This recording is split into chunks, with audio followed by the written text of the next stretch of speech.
Hi there berries, welcome to my Diablo 4 Helltide guide.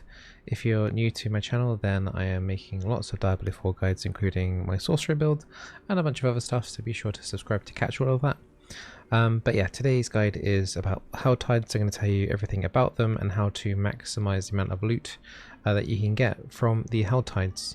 So if you don't know what Helltides are, they're an endgame feature of Diablo 4. They unlock when you finish the main storyline, and then you get access to World Tier 3 and World Tier 4. They're in both tiers. The Helltides have a base level.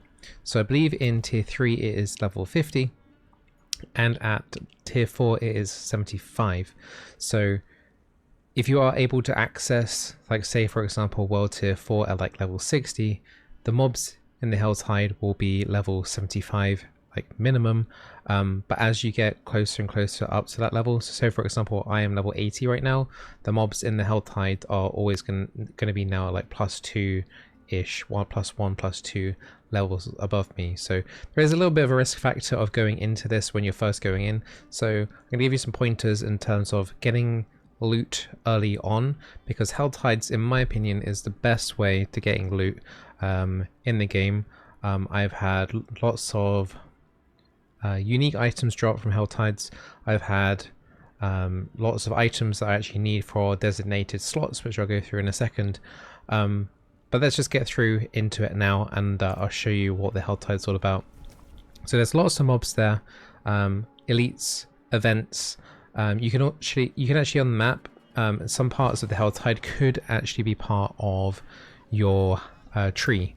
So you can see here I've got lots of tree quests, which are also another part of endgame. So it's worth going into the Helltide area that have these tree bits, so you can kind of get loot not just from the Helltides but also from contribute towards the tree at the same time. As you can see, I'm standing next to this chest. It requires 75 cinders to open. Now when you're doing Helltides, when you're killing mobs or when you're looting objects around, they have a chance of dropping cinders. On the top right hand corner next to the minimap, you can see a Helltide duration, so there's 37 minutes left on this particular Helltide. Helltides spawn randomly throughout the day. They last 1 hour, but they roughly spawn once every 2-ish hours, give or take like half an hour. It's a little bit random. There doesn't seem to be a set format to them, but that's kind of the rough gist of it. And you'll find these chests scattered around. If you actually look at the map, some of these are then marked when you're running around. So there's a chest of jewelry. The one we're at right now is also a jewelry one. There's other ones, protections and stuff. So the cheapest one is 75, and we'll go open that up now for you. Generally the unique chance and the legendary chance is pretty high in these boxes. Generally more legendary rate is very high. I'd say unique is still on the rarer end, but you have an increased chance from getting stuff from here, from these chests. So the loot that you're going to get from them, you're going to get rares or legendaries or uniques, a little bit of golds, health globes, but you also get crafting reagents. So there you saw that we got some fiend roses, which are used for crafting materials. There's also one other crafting material that is unique to this area, and that is the Forgotten Souls, and that's for use for enchanting, like endgame stuff. So enchanting, and the fiend souls are also used for enchanting and re-rolling, I believe, and leveling up your gear. So you can see all these little diamonds underneath my gear, basically end game materials. So you're going to want to do Helltides in order to be able to upgrade your gear and stuff like that. Now in order to get Forgotten Souls, fiend roses usually drop from chests, and also there's a plant that you can click on that will drop cinders and also give you some fiend roses. The Forgotten Souls generally drop from Screaming Ore veins, so they look similar to this, but they will drop Forgotten Souls. Also there can be some elites marked on the map that also when you kill them will drop crafting ingredients, such as like the souls that I was mentioning earlier. So there's lots of things to farm here. As I mentioned, you've got events here that you can do as well, and honestly I feel like the events themselves generally have a higher chance of giving you legendaries and stuff as well. So it's worth doing anyway, because when you are killing the mobs at an event, they also have a chance of dropping these cinders. So you just walk over them and you just pick them up automatically. But once you are in these this area, do take it slow. The mobs are probably going to be a lot higher than you. I'm going to try and find a object nearby. So we've got a couple of things near us right now. Once I clear out this pack, I'll show you what we've got here. So as you're running around, you've got these tortured souls and these damned souls. Now unfortunately these aren't glowing red, but if they're glowing red, they actually contain cinders.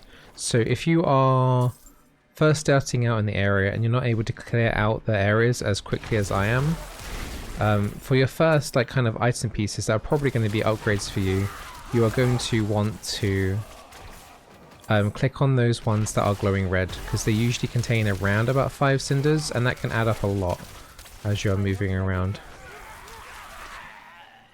That's not a funerary. So yeah, these chests, the cheapest is 75. So the rings and the armor pieces are 75. Amulets are 125. So is one-handers and off-handers. It's called light weaponry. Heavy weaponry, so that's two-handers, that's 150 cinders. And then there's actually a rare box that doesn't get marked on the map properly when you do find it. It's called Gift of Mysteries. Now, if you ever see one of those, you want to try and gather up as much cinders as possible. 175 for those. But usually when I open one of those, I get like 3 legendaries. They're random, but they usually get 3 like legendaries. There's been times where I've had like 3 ancestral items dropping from them, so they're definitely worth the effort and opening for the 175 if you're capable of. But do note they do seem to despawn and maybe move around. I've had a situation where I had one pinned on the map, because it does disappear if you move way too far away from them. But if you do open them, they give a lot of loot, as I mentioned. But when I pinned it, came back after 100 cinders, it just seemed to disappear. So just a heads up on those, the 175 one. They're kind of super rare, but they're definitely worth accumulating. Sometimes you get these fire things. You need to dodge those because they do a lot of damage if you end up getting caught out by them. That was like that, for example. That one wasn't marked on the floor, I don't think, as a circle. But sometimes you can get elite swanning from them, and that can also give you more cinders, but that could pose a bit of an issue once again when you're first starting out.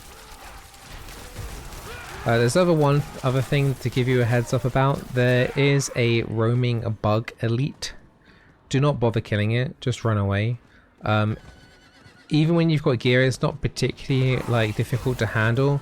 It just has a lot of health, and I spent about 15 minutes killing it, and it dropped basically nothing. It's really not worth the hassle, and it respawns basically instantly. So yeah, do not bother killing. I can't remember what it's called. If you play League of Legends, it looks like Kha'Zix. Yeah, it's a real pain in the butt. It's called like something assassin.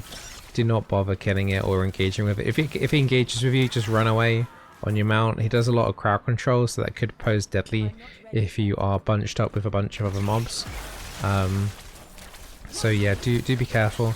I think also, I haven't had anything confirmed, but sometimes mobs can have a purple eye above their head. It looks a bit like the Kirin Tor symbol if you play World of Warcraft.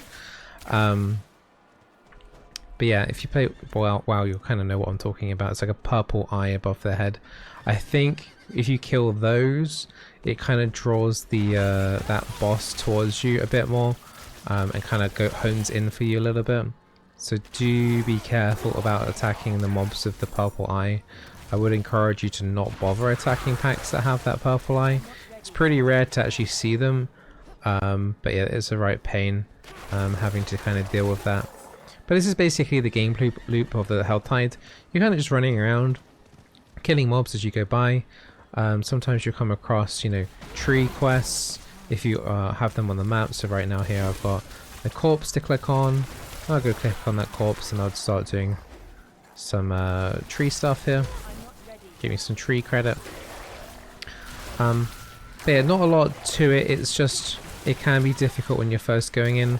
After you're first kind of clear, it's, you know, it gets easier and easier, and you can see I'm not really having any difficulty killing them out because I'm pretty decked out and stuff. But all the events and stuff will always, as long as you're killing mobs inside the area, they're always going to have a chance of dropping cinders and stuff.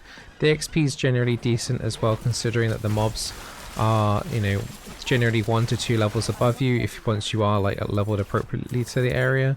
So you can see here actually, this tortured soul here, it was kind of red glowing. It dropped some cinders as soon as I clicked on it. So they're worth, as I said, they're worth clicking if you are needing to make up that number a little bit. And that's kind of it to it. If you got any questions about Helltides, do leave a note in the comment section below, and I'll try and help you out. But yeah, that's it to Helltides. I hope you guys enjoyed the video, and subscribe if you want to see more Diablo content. I'm going to do an enchanting guide soon, and some basic stuff and other endgame stuff, and going through other endgame mechanic stuff. So all the best, take care, and see you for another video soon.